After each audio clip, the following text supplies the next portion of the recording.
B-side, gotta eat. Saber-tooth, tiger, diamond tooth teeth.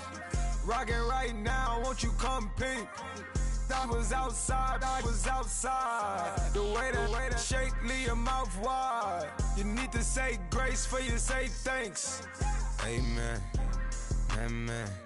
What's left in my life, don't know what's in store. I've been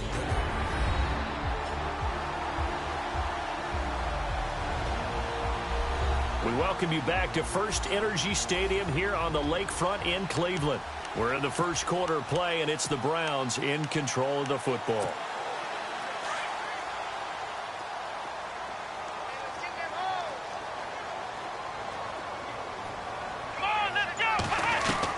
A first down throw for Kaiser. Looking left side, and he's got a man. That's Fuller.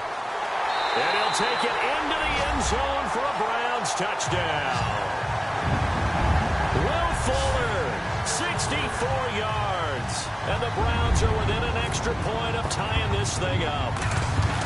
And when a Hail Mary is completed for a touchdown pass like that, I think any defensive coordinator just puts their face right into their hands. I don't think there's any doubt about it, and I don't have stats in front of me. I don't have the empirical numbers that say that in recent years the Hail Mary pass has been completed more than it has been, but it feels that way, doesn't it? And I know the defenses are spending more time on it. I think the biggest mistake they make is that they play everything from behind the receiver. I think they've got to start getting people in front as well to try and knock the ball away.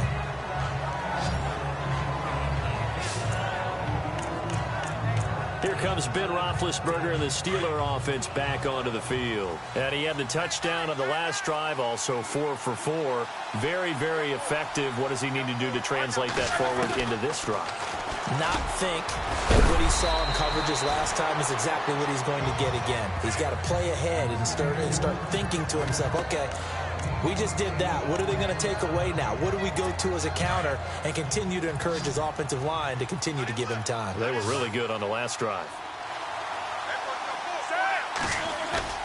A fake to Bell. Now it's Roethlisberger. He's going to float this one deep right side. Into heavy traffic, and it's intercepted. It's Jabril Peppers, the rookie from Michigan. And he'll take this back all the way up past the 45-yard line. But why do you go out and spend a first-round pick on a defensive back?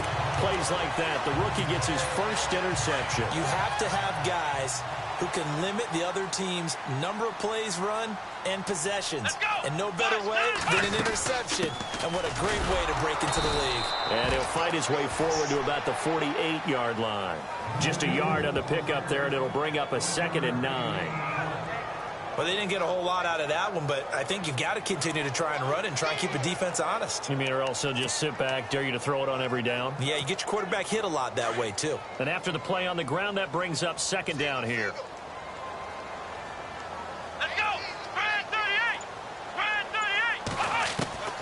38! Working out of the gun. Here's Kaiser. The throw to the left side, caught by Coleman. And he's able to get this one down to the 40-yard line. That'll move the sticks for the Browns, a gain of 12. Boy, did he announce his presence with authority to start his rookie year. 104 yards, 2 touchdowns in the season opener, and then the year got derailed a little bit by injuries. I think the folks in Cleveland think that he has that #1 potential, don't they? I would think that they are correct. Corey Coleman downfield, he can create big plays. They get 10 more there, and I believe that'll be enough for another first down. It will. That was an excellent job of recognizing the situation. His first read wasn't there. Heck, his second read wasn't there. But he bought himself a little extra time scrambling out of the pocket, got to the sticks, and picked up the first down. Call it no gain on the play, and it'll be 2nd down. Looked like he was trying to bounce it outside, but no success. Yeah, sometimes you got to just figure out where you're going to go, and sometimes you just have to take it to another spot. In trying to get it outside, the defensive pursuit was there and just ran him down. Now Kaiser into heavy traffic, and it's intercepted. Picked up by the former first-rounder Artie Burns. And a big turnover there as his guys will get the football back. So the first interception of his career under center, and you knew it was going to happen sooner or later. It has to. And I know he feels like the world is just tumbling down at this moment, but there's got to be some veteran somewhere, some mentor that's going to tell him, hang in there, my man. Plenty more to come. Keep firing. He was looking for his big tight end there, Jesse James. And now it's second down. Let's give some credit to the defensive guys on that play. Able to bat that one away. Sure looked like they were trying to hit the corner route. On second down, it's Bell. Absolutely nobody fooled there. He's going nowhere fast as he stopped behind the line of scrimmage. It'll be a loss of a yard, and that's going to lead to a 3rd and 11. And our statistician, Ben Ramsar, just held up 3 fingers to remind me he now has 3 tackles for a loss rolling in the first quarter. Well, Ben's got it detailed perfectly. He always gives us the right stats. I'd love to be on the offense's headset right now. And now look at this. Big gain, but a fumble. And this is picked up by the Browns. And his guys are going to take over at the 34-yard line. Now, that's a rare sight indeed, but one that their fans hope that they'll see much more of in 2017. A takeaway. Yeah, only 3 fumbles recovered last year, tied for fewest in the National Football League. Kaiser now after the fumble recovery. Throw left side complete. It's Coleman, and he'll be brought down at the 27-yard line. 7 yards, the pickup on the pitch and catch. Second down now after the pass completion.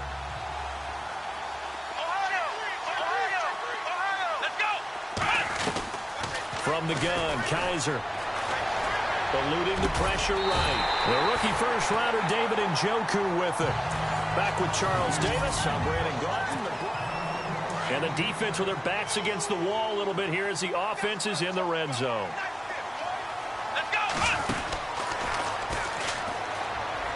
A first down carry now for Crowell. And he is leveled. Knocked down hard at the 7-yard line. A solid pickup at 13 sets him up 1st and goal. Career highs in receptions, carries, and total yards last year for Crowell. His total yardage was 952. That was the highest by a Cleveland Brown running back since 2010. And that sounds impressive, but I think there's much more out there for him. If Cleveland plays even with people, not from behind, he'll get more carries, more touches, and his yardage will go up. It'll be a pickup of 4, and it brings up 2nd and goal. When we talk about being on schedule, I think they're on schedule after that run, getting it right down there on the doorstep. Maybe even a little bit ahead, because now the defense can't dictate. He's got his target. It's Coleman for a Browns touchdown. Corey Coleman from 3 yards out, and the Browns have taken the lead. Well, that's about as quick of a passing touchdown as you'll ever see right there. Everyone has a section in their playbook called the quick game. That was a super quick game.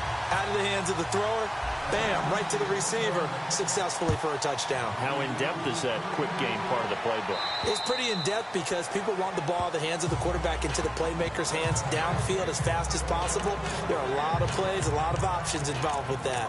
The Steelers making their way out. And, you know, Charles, if you believe in linear progression, could be a super season in the Steel City. 4 years ago, they didn't make the playoffs. 3 years ago, they lost in the wild card game. 2 years ago in the division round, and last year in the AFC title game. So if form holds, could be your AFC champions in February. Wouldn't that be something? What kind of progression is that? Linear. Yeah. But someone told me that. I'm not taking credit for it. Well, we're going to roll with it, aren't we? Because I agree with you. This is a team that's in the playoffs last year. They went ahead and drafted T.J. Watt, an outside linebacker who could rush off the edge out of Wisconsin to give them a little more pop on defense. Then on the offensive side of the ball, we're all rooting for James Conner. The rookie out of Pittsburgh battled back and beat cancer. Now he's trying to beat up people in the NFL. 8 yards on the pickup, and now they'll have some options on 2nd and short. Getting had a ton of success here so far, but you get the feeling that he might be on the verge of popping one. Yeah, even on that one, there was a little bit of a hole, but it closed there quickly at the end. Again, it's Bell. And this time not as successful as he'll get back to the line of scrimmage and no more. He got maybe a half yard at most, but officially they'll be left with a 3rd and 2. And he got off the end there very quickly to make that play. Yeah, it was almost like the bullet train, wasn't it? I mean, just zoom. quick, and what a terrific play, holding them to no gain. So 3rd and 2. This quite possibly 4-down territory, though, if they're stopped. They'll try and run for it with Bell. And he's not even going to get back to the line of scrimmage. A loss of a yard, and it brings up 4th. You know, we might start getting some props here in the booth. You know, that one that says the D and then the fence that you put up next to it. How about that? They brought out the jumbo package and still couldn't move them off the line of scrimmage enough to pick up that first down. Impressive. They were ready defensively for that jumbo set. And that's what friends are for. As the returner, you know who you're buying dinner for later. Oh, without a doubt, because he just took care of you and your team in a big way. You know, you turn it over there, that's a big momentum changer, and put your defense in a bad spot.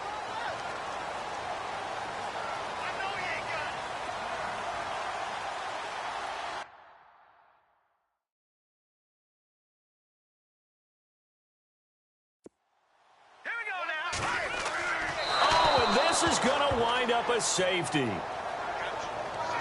Well, Charles, I've heard of backing up to avoid the rush. I think this takes that to a whole new level. And not upper level either.